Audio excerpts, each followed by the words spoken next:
Thanks, James. So at Fictional Frontiers, now I've bandied this idea around for quite some time that the Clone Wars and the Star Wars saga, they're definitely the Clone Wars parallels what we've seen with the original saga, and that Star Wars lost the Oscar to Annie Hall, which I don't quite understand how, but at the same time, talk about an imbalance in the Force. Definitely. At the same time, Hollywood at large recognized what Star Wars was, and you just saw copycats, and you saw other studios trying to replicate that effort. So, in my estimation, what you've been able to accomplish in half an hour has been unparalleled, because basically you're telling a completely dramatic tale that appeals to both young and old within basically 22 minutes. And we were in San Diego Comic-Con covering the event, and it seems that every studio is trying to position their particular franchise in the same fashion. They're trying to, and they're even going to the animation round. I'm not going to mention which particular studio, but I'm sure Dave probably knows who it is, that there's one particular studio that was the big event down in San Diego that's trying to do the same thing. You know, I guess whomever wants to answer this, it's to each of you. As you know, coming from your different backgrounds, how do you each view the Clone Wars as professionals coming in and looking at it objectively from the outside? Well, personally, I mean, it's a little hard to divorce yourself from being a fan. So, you know, my first instinct is always like, well, it's Star Wars, so they can try all they want, but, you know. So, you know, Yoda said. Yes. Now there's some 900-year-old wisdom for you. Learned that from my children, I did. But yeah, so, you know, but yeah, it's like, you know, exactly, okay, Star Wars lost to Annie Hall, and that's great, but, you know, where are they? You know, so, you know, and I know it's a bit of cockiness, but I think at this point it's somewhat earned, so.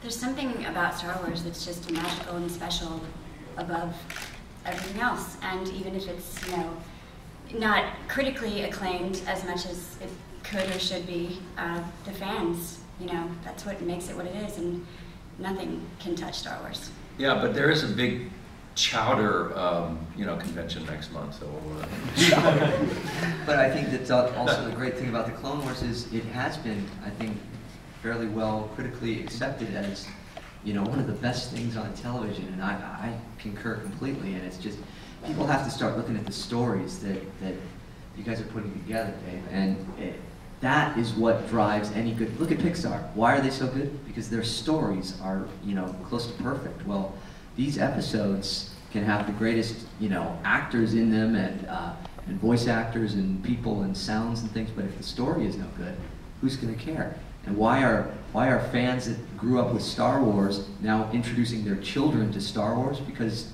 these shows, and not just because it's cool to look at the pretty lights and pictures, but because the stories mean something. There's a fortune cookie there at the beginning, as we kind of call it, but that's a lesson, that's a life lesson.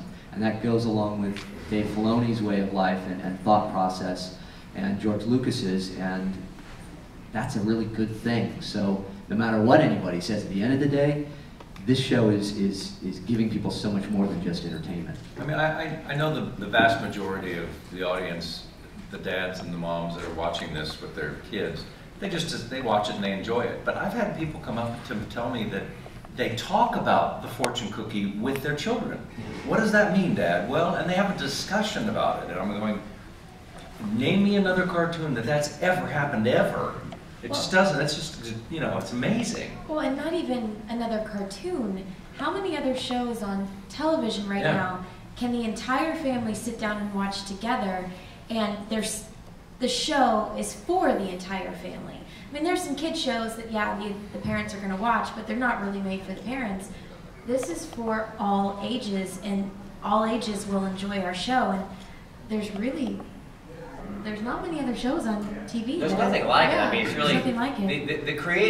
The creative culture, the creative engine that makes this show is utterly unique. It's set in wilderness, not in the Los Angeles, in the big city.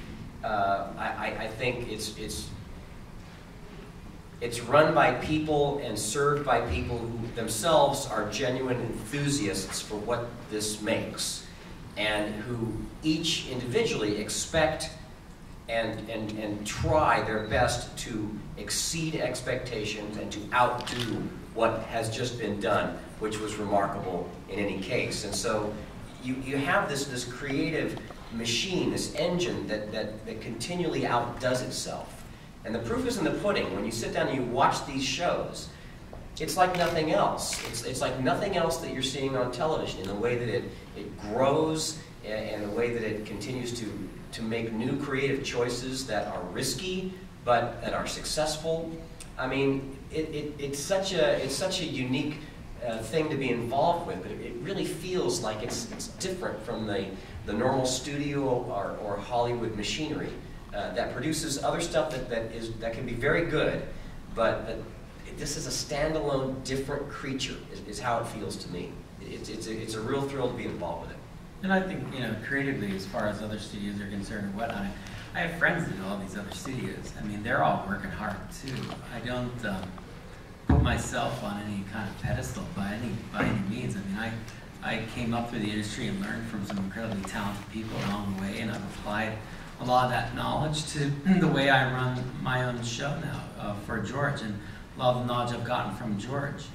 I look at it as it's all inspiring. You see a different painter paint a picture, and you're inspired by it. I think it's good that if they're trying to do things like Clone Wars, I say go for it. I mean, it will only force us to try even harder. And I think also that they'll find that it's not as simple as I think a lot of people want to deconstruct the Clone Wars too. Oh, it's just CG.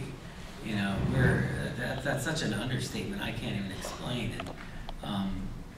We've constantly, since day one, not been compared to our fellow television animated shows. We've always been compared to the latest Pixar release or How to Train Your Dragon, and talk about an odd perspective. I mean, those movies are fantastic, and incredibly talented people there. And I am very fortunate at Lucas Animation to work with people like Joel, Aaron, and my team, Paul Zinnes, Athena Patillo, that take up the challenge that, okay, let's forget that we're a weekly TV series, and if that's what people expect from us, let's go for it. It's a bit unrealistic in some ways, but Star Wars has always been that way. Hey, make me a battle station as big as the moon and fly me a bunch of fighters at it in 1977. But you define those things and you move forward, and that's what we always try to do. And when someone else does something, and even if you've inspired it, I think it's awesome. And Joel and I are going to try to make sure to be a couple light years ahead of them anyway. But it's all fun, and I love our industry, the animation industry, and we're gaining ground every day with the types of shows we make. My friends created Avatar: The Last Airbender. Dee worked on that show as well. We love that show. The guys were always supportive of me when I went off, and I mean, on an interesting side note, every single episodic director that worked on Avatar: The Last Airbender is now a supervising director of some other series. So that kind of tells you about the structure and that group of friends that worked on the Airbender, we all knew each other back in the days of King of the Hill. And we all loved action adventure, and we were all drawing a bunch of guys drinking beer along a fence. But the experience of doing that show laid the groundwork with us so well because of the people that we worked with on that show that were so experienced that we were then able to go out and do our own thing and create our own shows. So I never see it as a competition, really. I just am proud of my friends in the industry and the accomplishments they have, and I know they're proud of me and what I'm doing, and we all just try to make our industry of animation the greatest thing out there, so kids are always watching it. And I think in the United States, at least, more and more adults too, because just because we're animated doesn't mean that it's just for kids. And I think that we're proving that, and if other shows come along and do that as well, I say bravo. Half the people that come by to say hello to me are not kids. They are grown-ups who love this show and have loved it ever since it originally came out, as I do. This speaks to a broad spectrum of age and people. I think that's very unique about it. And a lot of skeptics too. I've heard from a lot of people too, because obviously there are many Star Wars fans that are 4, 5, and 6 fans out here as well that said, I really did not want to like this show. Well, but you're waiting in line to get an autograph. So do you like it? And they go, I actually really like it. And they go, thank you. And it's, don't thank us, thank Dave, thank Joel, thank everybody. It's a strange way to look at it, though. And I've taken umbrage with this before, which is like, I really didn't want to like this show. I'm like, did you pay attention to those 3 movies you like so much? It wasn't the lesson you were supposed to learn to go at things negatively with a bad attitude. I mean, and that's one thing that presses in our industries. You know, we create these stories about these tales where you're supposed to be, you know, a lot less selfish and selfless, you know, so that you do things for other people. You're open to new opportunities and you're open to evolving.